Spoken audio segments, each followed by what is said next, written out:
오늘은 우리가 평소에 먹는 음식 중에서 생각보다 혈당을 많이 올리는 음식, 그리고 반대로 혈당을 확 올릴 것 같지만 실제로는 의외로 많이 올리지 않는 음식들을 알려드리려고 합니다. 이 부분을 잘 아셔야 당뇨병을 예방하고 건강한 식단을 유지하는 데 큰 도움이 되겠죠? 영상 보시다가 궁금한 점이 있으면 댓글로 남겨주세요. 제가 또 찾아보고 알려드리겠습니다.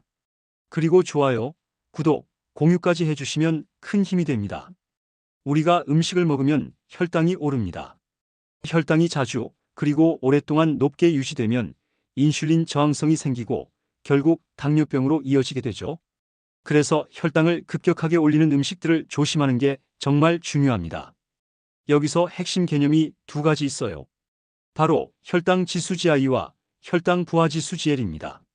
GI는 음식이 혈당을 얼마나 빨리 올리는지 보여주고 GL은 실제 섭취량까지 고려해서 혈당을 얼마나 올리는지 보여줍니다. 즉, GI만 보고 판단하면 안 되고 GL까지 같이 봐야 현실적인 영향을 알 수 있습니다. 그럼 어떤 음식들이 문제일까요? 먼저 의외로 혈당을 많이 올리는 음식들입니다. 대표적인 게 면류예요. 소면, 칼국수, 수제비, 라면 같은 것들. GI는 비교적 낮거나 중간이라서 안심할 수 있는데 실제 우리가 먹는 1인분 기준으로 보면 GL이 확 올라갑니다. 즉, 먹는 양이 많기 때문에 실제 혈당 상승은 꽤 크다는 거죠. 그리고 밥류가 있습니다. 특히 찹쌀밥은 GI와 GL 모두 높아서 혈당을 크게 올립니다. 쌀밥도 마찬가지예요. 당뇨를 예방하거나 살을 빼고 싶다면 밥의 양을 줄이는 게 핵심입니다. 잡곡밥으로 바꾸는 것도 좋지만 근본적으로는 섭취량을 줄여야 합니다. 쌀죽은 더 문제예요.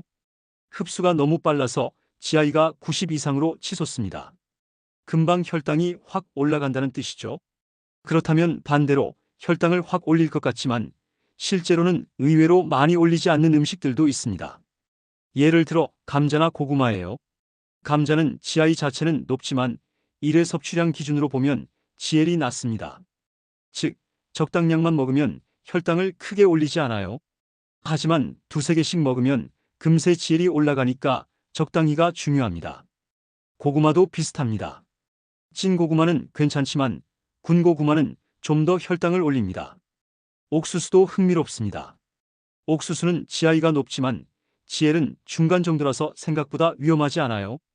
다만 옥수수죽은 GI, GL 모두 높기 때문에 조심해야 합니다. 묵 종류도 좋아요.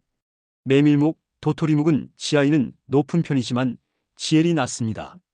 실제 혈당에 주는 영향은 크지 않다는 거죠. 그리고 의외였던 게 카스테라입니다. 밀가루와 설탕으로 만들었으니 혈당을 크게 올릴 것 같지만 계란 함량이 많아서 단백질 비율이 높다 보니 GL이 상당히 낮습니다. 즉, 실제로 혈당을 급격하게 올리지 않는다는 뜻이에요. 마지막으로 GI와 GL 둘 다 낮은 이상적인 음식들도 있습니다. 예를 들어 팥죽, 호박죽 같은 경우에요. 설탕을 넣지 않은 기준으로는 혈당을 거의 올리지 않습니다. 또 곡물이 섞인 전곡 시리얼이나 메밀 전병 같은 것도 생각보다 혈당을 크게 올리지 않아요. 정리해 보겠습니다. 면류와 밥류 혈당을 크게 올리는 주범, 특히 섭취량 때문에 더 위험하다. 감자, 고구마, 옥수수, 묵 혈당을 올릴 것 같지만 적당히 먹으면 실제로는 많이 올리지 않는다. 팥죽, 호박죽, 전곡 시리얼 GI, GL 모두 낮아 이상적인 식품이다. 하지만 중요한 건 양 조절입니다. GL 수치는 적정 일회 섭취량 기준으로 계산된 거라서 많이 먹으면 결국 혈당이 크게 올라갑니다. 그래서 식사할 때는 단백질이나 식이섬유가 풍부한 음식과 같이 먹는 게 좋고 운동으로 근육량을 유지하는 것도 필수입니다. 특히 허벅지 근육은 혈당 소모에 큰 역할을 하니까 하체 운동은 꼭 챙기셔야 합니다. 주변 분들께 공유해 주시면 더 많은 분들이 혈당 관리에 도움을 받을 수 있을 거예요. 그리고 댓글로 이 음식은 어떤가요? 물어봐 주시면 제가 또 자료 찾아서 알려드리겠습니다. 끝까지 시청해 주셔서 감사합니다.